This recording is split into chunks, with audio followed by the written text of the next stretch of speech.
Shalom dan selamat pagi Bapak Ibu, Saudara-saudari, dan anak-anak yang kekasih di dalam Tuhan Yesus Kristus. Pagi hari ini kita patut bersyukur untuk semua kebaikan Tuhan yang kembali kita alami. Sebelum memulai segala aktivitas kita, mari kita bersama berdoa, membaca Alkitab, dan merenungkan akan kebenaran firman Tuhan. Pertolongan kita adalah di dalam nama Tuhan yang telah menjadikan langit dan bumi. Kasih karunia dan damai sejahtera Allah menyertai kamu sekalian. Amin. Bagian Alkitab yang akan bersama menjadi landasan dari perenungan kita dari Galatia pasal 4 ayat 21 sampai pasal 5 ayat 1. Sebelum kita membaca Alkitab, mari kita berdoa mohon tuntunan kuasa Roh Kudus. Bersyukur untuk setiap kebaikan-Mu ya Bapa yang terus Engkau curahkan bagi kami sekalian dalam sepanjang kehidupan kami. Bahwa hari ini kami kembali mengalami kasih dan anugerah-Mu. Saat ini kami akan bersama membaca Alkitab dan merenungkan kebenaran firman-Mu. Kiranya kami senantiasa dituntun kuasa Roh Kudus untuk dapat mengerti dan melakukannya dalam sepanjang kehidupan kami. Berfirmanlah ya Allah, kami telah sedia untuk mendengarkan. Kami berdoa hanya di dalam nama Yesus Kristus, itulah Tuhan dan Juru Selamat kami. Amin. Galatia pasal 4 ayat 21 sampai pasal 5 ayat 1. Hagar dan Sarah. Katakanlah kepadaku, hai kamu yang mau hidup di bawah hukum Taurat. Tidakkah kamu mendengarkan hukum Taurat? Bukankah ada tertulis bahwa Abraham mempunyai 2 orang anak, seorang dari perempuan yang menjadi hamba dan seorang dari perempuan yang merdeka? Namun, anak dari perempuan yang menjadi hambanya itu dilahirkan seperti biasanya, sedangkan anak dari perempuan yang merdeka itu dilahirkan karena janji. Ini adalah suatu kiasan, sebab kedua perempuan itu adalah 2 ketentuan Allah. Yang satu berasal dari Gunung Sinai dan melahirkan anak-anak perhambaan, itulah Hagar. Hagar ialah Gunung Sinai di tanah Arab. Ia sama dengan Yerusalem yang sekarang, karena ia hidup dalam perhambaan dengan anak-anaknya. Namun Yerusalem surgawi adalah perempuan yang merdeka dan dialah ibu kita. Sebab ada tertulis, bersukacitalah, hai si mandul yang tidak pernah melahirkan. Bergembira dan bersorak-sorailah, hai engkau yang tidak pernah menderita sakit bersalin. Sebab yang ditinggalkan sendirian akan mempunyai lebih banyak anak daripada yang bersuami. Adapun kamu, saudara-saudara, sama seperti Ishak, kamu adalah anak-anak janji.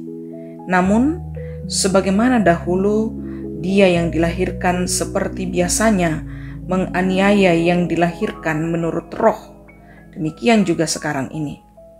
Namun, apa yang dikatakan kitab suci? Usirlah hamba perempuan itu beserta anaknya, sebab anak hamba perempuan itu tidak akan mendapat ahli waris bersama anak perempuan merdeka itu. Karena itu, saudara-saudara, kita bukanlah anak-anak hamba perempuan, melainkan anak-anak perempuan merdeka. Supaya kita sungguh-sungguh merdeka, Kristus telah memerdekakan kita. Karena itu, berdirilah teguh dan jangan mau lagi dikenakan kuk perhambaan. Amin firman Tuhan. Apakah saudara sudah merdeka? Pertanyaan sekaligus menjadi tema perenungan bagi kita di pagi hari ini. Bapak, Ibu, saudara-saudari, dan anak-anak yang kekasih di dalam Tuhan Yesus Kristus, tidak ada orang yang mau menjadi hamba, melainkan sekiranya mungkin menjadi majikan atau menjadi bos, menjadi atasan, dan seterusnya. Sekalipun demikian, ada saja orang yang memiliki mental hamba, selalu merasa minder atau rendah diri di hadapan orang lain. Keadaan ini kurang lebih sama dengan beberapa orang Kristen di Galatia. yang terus-menerus menundukkan diri atau diperhamba oleh hukum Taurat. Mereka begitu takut untuk melanggarnya, sampai-sampai Paulus merasa kehabisan akal menghadapi mereka. Padahal Tuhan Yesus telah memenuhi tuntutan hukum Taurat dengan mati di kayu salib. Pengorbanannya sempurna, tidak perlu lagi ditambah dengan ketaatan pada hukum Taurat. Manusia cukup percaya saja, sola fide, bahwa Yesus Kristus telah memberikan keselamatan itu gratis, sola gratia, sehingga orang percaya tidak perlu merasa wajib melakukan tuntutan hukum Taurat agar memperoleh keselamatan. Pengorbanan Yesus di kayu salib sudah cukup.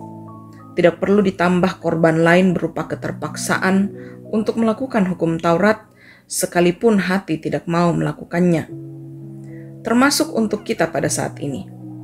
Kita melakukan kebaikan-kebaikan atau perintah dalam hukum Taurat bukan karena terpaksa, tetapi dengan senang hati, dengan sukacita, dengan gembira, karena kita adalah orang-orang yang telah ditebus dari perhambaan apa saja, sehingga menjadi anak-anak Allah karena iman kepada Tuhan Yesus Kristus yang telah menggantikan diri kita dengan kewajiban-kewajibannya melalui pengorbanannya di kayu salib.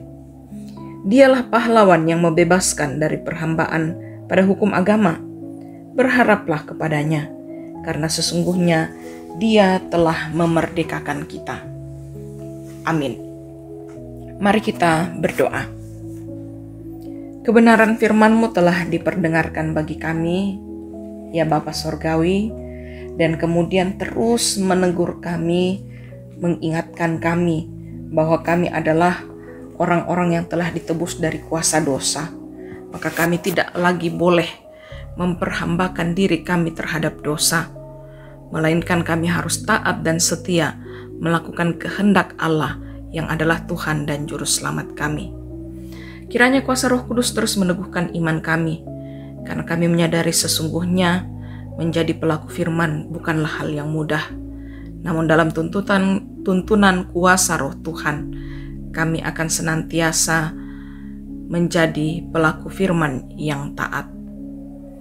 Bersyukur untuk kehidupan di hari ini yang Tuhan karuniakan bagi kami. Kami tetap sehat dan kuat untuk menjalani tanggung jawab kerja, aktivitas kami, anak cucu kami dalam pendidikan mereka. Biarlah semua boleh berjalan dalam kasih dan anugerah-Mu, sehingga dimanapun kami berada, kami menyatakan damai, kasih, dan sukacita. Kami menjadi berkat bagi banyak orang. Tuhan tetap kuatkan iman mereka yang sedang bergumul dalam kelemahan tubuh. Engkau yang melawat sehingga mereka beroleh kesembuhan yang sempurna. Yang berduka cita, Tuhan teguhkan iman mereka dan nyatakan penghiburan yang sejati. Berdoa dan bersyukur bersama dengan segenap jemaat Tuhan yang boleh menikmati sukacita pertambahan usia. Biarlah anugerah-Mu nyata bagi mereka Tuhan. Di dalam ungkapan syukur yang mereka persembahkan kepadamu, semuanya itu Engkau kenan, dan berkenanlah juga untuk terus memelihara mereka. Orang tua kami yang lanjut usia, peliharakan hidup mereka di dalam kasih dan anugerah-Mu ya Bapa, sehingga mereka senantiasa menyatakan kehidupan yang juga terus bersandar kepadamu di dalam hidup hari tua mereka. Mereka menjadi teladan iman bagi anak dan cucu mereka. Kehidupan kami sepanjang hari ini kami serahkan ke dalam tangan pengasihan-Mu ya Bapa. Engkau menolong agar senantiasa kehidupan kami berjalan seturut kehendak-Mu. Mohon ampun atas segala dosa kami. Kami berdoa hanya di dalam nama Yesus Kristus. Itulah Tuhan dan Juru Selamat kami yang hidup. Amin. Firman Tuhan telah kita dengarkan. Biarlah Roh Kudus akan terus menuntun kita untuk melakukannya. Terimalah berkat-Nya. Tuhan memberkati engkau dan melindungi engkau. Tuhan menyinari engkau dengan wajah-Nya dan memberi engkau kasih karunia. Tuhan menghadapkan wajah-Nya kepadamu dan memberi engkau damai sejahtera. Amin. Selamat beraktivitas Bapak, Ibu, saudara-saudari, dan anak-anak yang kekasih di dalam Tuhan. Kiranya kasih karunia Allah menyertai kita sekalian. Tuhan Yesus memberkati.